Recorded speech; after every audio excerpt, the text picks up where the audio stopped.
வணக்கம். அமரர் கல்கியின் சிவகாமியின் சபதம். பாகம் 2, காஞ்சி முற்றுகை.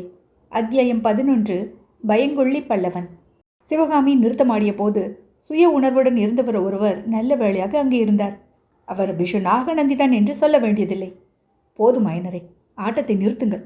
இனிமேல் ஆடினால் சிவகாமியும் தாங்க மாட்டாள், உலகமும் தாங்காது என்ற நாகநந்தியின் வார்த்தைகளை கேட்டு ஆயனர் சுய பிரங்கை அடைந்து தாளம் போடுவதை நிறுத்த சிவகாமியும் ஆட்டத்தை நிறுத்தினாள்.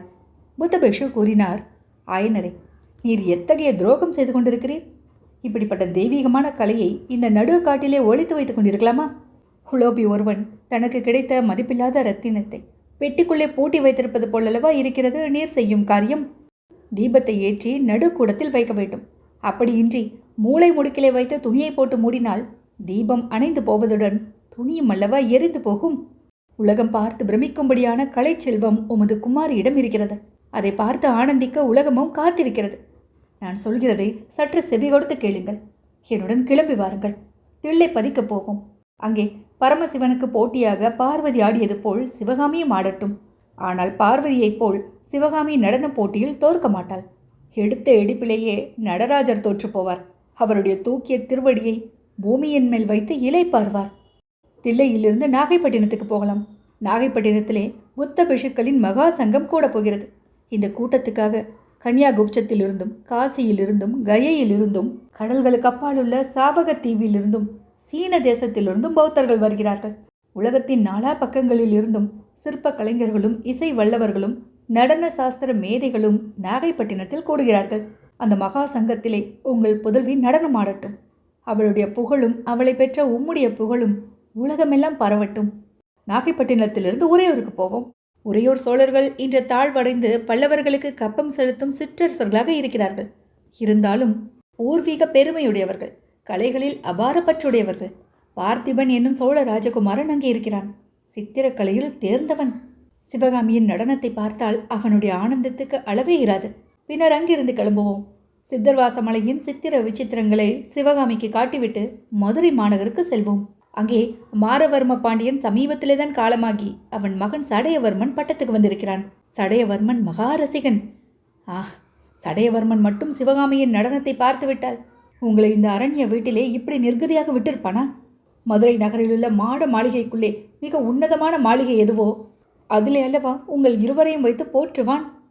இவ்விதமாக நாகநந்தி பேசி வருகையில் ஆயனரும் சிவகாமியும் பாம்பாட்டியின் மகுட வாத்தியத்திலே மயங்கி படமெடுத்தாடும் சர்ப்பத்தைப் போல் அவருடைய மொழிகளை கேட்டுக்கொண்டிருந்தார்கள்.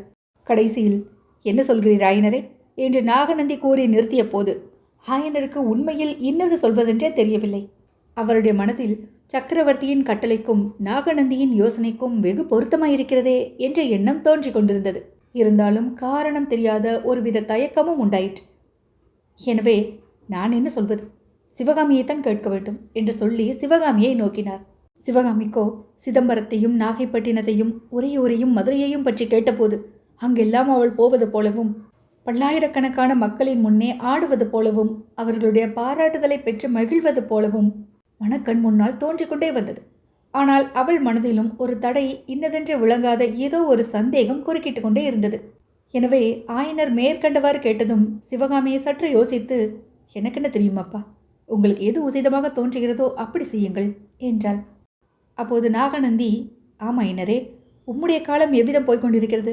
இங்கே புதிய நடனச் சிலை எதையும் காணோமே. நான் கடைசி முறையாக வந்து போன பிறகு புதிதாக ஒரு சிலை கூட அமைக்கப்படவில்லையா என்றார். ஆயனர் ஏக்கம் நிறைந்த குரலில், இல்லை, கல்லுளியை கையினால் தொட்டு வெகு காலம் ஆயிற்று என்றார். ஏன் அப்படி? சிற்பக்கலை என்ன பாவத்தை செய்தது? தென் தேசத்தின் ஒப்பற்ற மகா சிற்பி எதற்காக கல்லுளியை கையினால் தொடாமல் இருக்க வேண்டும் என்று பிஷு கேட்டார். சிவகாமி அப்போது குறுக்கிட்டு, எல்லாம் உங்களால் வந்த வினைதான் அடிகளே. அஜந்தா வர்ண ரகசியத்தை கண்டுபிடிப்பதில் அப்பா முனைந்திருக்கிறார். தினம் தினம் விதவிதமான பச்சிலைகளை தேடிக்கொண்டு வருவதும் அரைப்பதும் தான் 7 மாதமாய் அப்பா செய்யும் வேலை என்றாள். வீண் வேலை. நான் தான் எப்படி உங்களுக்கு அதை அறிந்து சொல்வதாக வாக்கு கொடுத்திருக்கிறேனே. ஆயனர் சிறிது பரபரப்புடன், வாக்கு கொடுத்தது உண்மைதான், ஆனால் அதை நிறைவேற்றுவதாக காணோமே. நீங்கள் ஓலை அனுப்பியதுதான் உபயோகப்படவில்லையே. அந்த பிள்ளையாண்டான் இப்போது சைன்யத்தில் சேர்ந்து பெரிய தளபதியாகிவிட்டான், தெரியுமோ இல்லையோ என்றார். அப்படித்தான் நானும் கேள்விப்பட்டேன். நேற்றைக்கு தான் அவன் காஞ்சிக்கு வந்தானாமே. ஆம், இன்று காலை அந்த பிள்ளையே இங்கு வந்திருந்தான். காஞ்சி கோட்டை காவலுக்காக அவனை சக்கரவர்த்தி அனுப்பி வைத்திருக்கிறாராம். அடே அப்பா, 8 மாதத்திற்குள் அவனிடம் எவ்வளவு வித்தியாசம்! அடக்க ஒடுக்கத்துடனும் நாணம் அச்சத்துடனும் அன்றைக்கு உங்களுடன் வந்தானே, அந்த பரஞ்சோதி எங்கே? இன்று காலை தளபதியாக வந்த பரஞ்சோதி எங்கே? என்ன அகம்பாவம், என்ன கர்வம்! அப்பா, அவரிடம் அகம்பாவம் ஒன்றுமில்லையே. தங்களிடம் எவ்வளவோ பயபக்தியுடன் தானே நடந்து கொண்டார். சக்கரவர்த்தியின் கட்டளையை கூட எவ்வளவு தயக்கத்துடன் கூறினார் என்று சிவகாமி குறுக்கிட்டு கூறினாள். ஆயனரே, சக்கரவர்த்தியின் கட்டளை என்ன? நான் தெரிந்து கொள்ளலாமா என்று புத்தபிஷு கேட்டார். எங்களை இந்த வீட்டை விட்டு போகச் சொல்லி கட்டளை. எப்படி இருக்கிறது கதை? இந்த மகேந்திர பல்லவர் ஒரு காலத்தில் சிற்பக்கலையில் எவ்வளவு பற்றுடையவராய் இருந்தார். அவரை பற்றி நான் என்னவெல்லாமோ எண்ணியிருந்தேன் என்று ஆயனர் எதையோ பறிகொடுத்து விட்ட குரலில் கூறினார். நானும் உங்கள் சக்கரவர்த்தியை பற்றி என்னவெல்லாமோ எண்ணியிருந்தேன். அவருடைய சாமர்த்தியம் இப்போதுதான் தெரிகிறது. உங்கள் சக்கரவர்த்தி எப்பேற்பட்ட காரியத்தை சாதித்திருக்கிறார் தெரியுமா ஆயனரே? பல்லவ சைன்யத்தில் 50,000 வீரர்களுக்கு மேலே இருக்க மாட்டார்கள்.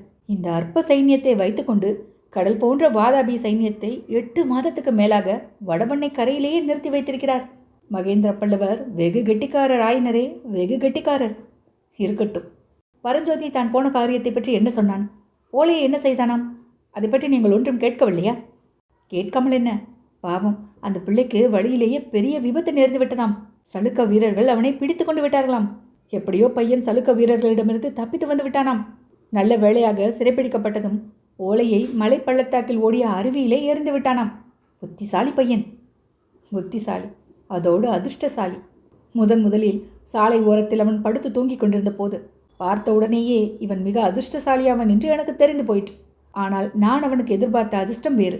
ஆகா, என்ன தவறு செய்துவிட்டேன் என்று நாகநந்தி கூறி லேசாக ஒரு பெருமூச்சு விட்டார். அடிகளே, பரஞ்சோதிக்கு இப்போது அதிர்ஷ்டம் ஒன்றும் குறைவாக போய்விடவில்லையே. உங்களுக்கு தெரியாது ஆயனரே, இன்னும் எவ்வளவோ பெரிய அதிர்ஷ்டம் அவனுக்கு வருவதற்கு இருந்தது. ஏதோ ஒரு கிரகம் வந்து குறுக்கிட்டிருக்கிறது. நல்ல வேளை, இவ்வளவு அதிர்ஷ்டத்தோடையே நிற்கட்டும். இன்னும் அதிகமானால் பையனுக்கு தலைகால் தெரியாமல் போய்விடும் என்றார் ஆயனர்.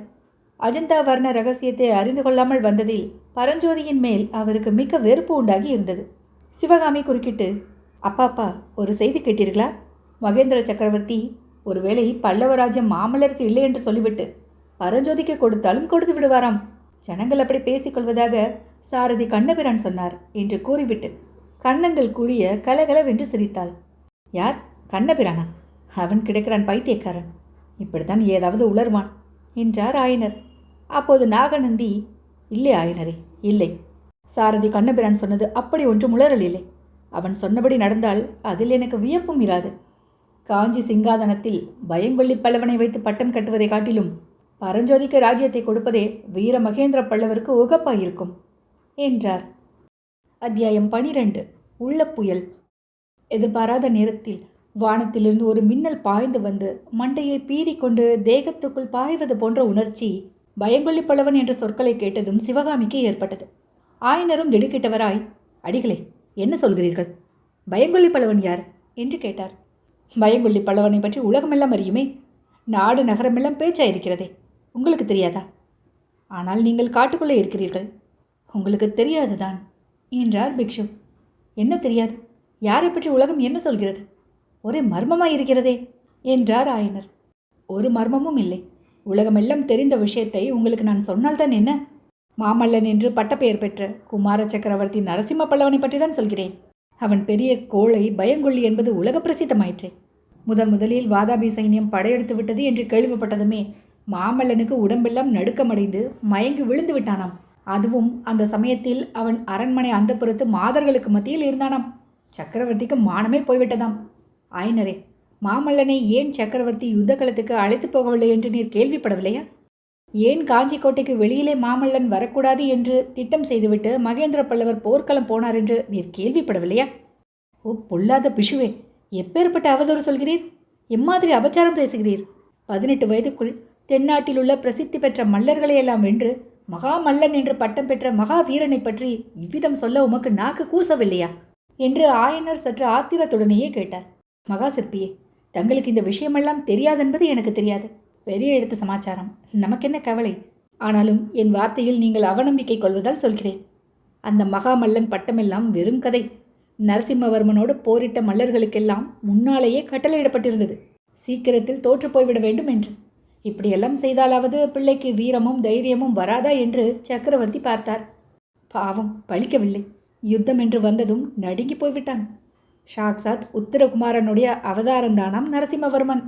ஊர் ஊராக பாரத மண்டபம் கட்டி பாரதம் படிக்க வேண்டும் என்று சக்கரவர்த்தி ஏற்பாடு செய்திருக்கிறாரே. எதற்காக தெரியுமா? முக்கியமாக அவருடைய திருக்குமாரனை உத்தேசித்துதான். அடிகளே, நிறுத்துங்கள். குமார சக்கரவர்த்தியை பற்றி இப்படியெல்லாம் கேட்க என் மனம் சகிக்கவில்லை என்றார் ஆயனர். இன்னும் மிச்சமுள்ள உண்மையையும் கேட்டால் என்ன சொல்வீர்களோ தெரியவில்லை. ஆனால் தங்கள் குமாரி சிவகாமி இருக்கும்போது சொல்லக்கூடாது என்று கூறி நாகநந்தி சிவகாமி இருந்த இடத்தை நோக்கினார். சிவகாமி 7-8 வயது சிறுமியாய் இருந்தபோது ஒரு சமயம் ஒரு தேன் கூட்டில் கையை வைத்து விட்டாள். கையிலும் உடம்பிலும் தேனீக்கள் கொட்டிவிட்டன. ஒரு நாளெல்லாம் வேதனை அனுபவித்துக் கொண்டிருந்தாள். அதை காட்டிலும் 1000 மடங்கு வேதனையை நாகநந்தி நரசிம்மவர்மரை பற்றி சொல்லி வந்ததை கேட்டுக்கொண்டிருந்த போது சிவகாமி அனுபவித்துக் கொண்டிருந்தாள்.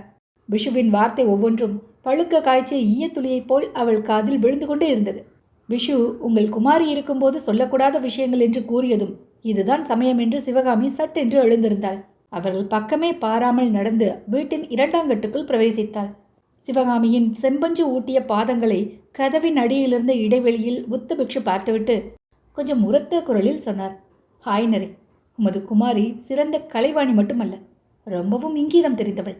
எப்படி சட்டென்று எழுந்து போனால் பாரும். நான் என்ன சொல்ல வந்தேன் என்றால், சக்கரவர்த்திக்கு தம் புத்திரன் விஷயத்தில் இன்னொரு பெரிய கவலையாம். பல்லவகுலத்தில் இவ்வளவு இளம் வயதில் இவனைப் போல் ஸ்ரீலோலனானவன் கிடையவே கிடையாதாம். ஒரு சமயம் மாமல்ல பல்லவன் ஒரு பெண்ணுக்கு எழுதிய காம விகாரம் ததும்பிய ஓலை சக்கரவர்த்தியிடம் ஆகப்பட்டு விட்டதாம். இதையெல்லாம் உத்தேசித்துதான் மாமல்லனை காஞ்சியிலேயே இருக்க வேண்டும் என்று சக்கரவர்த்தி திட்டம் செய்திருக்கிறாராம். இப்படி நாகநந்தி சொல்லிக் கொண்டிருந்த போது கதவின் அடியில் தெரிந்த பாதங்கள் மறைந்தன. நாகநந்தியும் பிறகு தமது குரலை தாழ்த்தி கொண்டு பேசலானார். 1000 பேய்களினால் துரத்தப்பட்டவளைப் போல் சிவகாமி வீட்டின் பின்கட்டுகளை தாண்டி கொள்ளை பக்கம் ஓடினாள். காட்டுக்குள்ளே எங்கே போகிறோம் என்ற உத்தேசமே இல்லாமல் ஓடினாள். ஓடி ஓடி களைத்து கடைசியில் ஒரு மரத்தடியில் வேரின் மீது உட்கார்ந்தாள். சிவகாமியை பின்தொடர்ந்து மானும் கிளியும் பின்னல் வந்து கொண்டிருந்தன.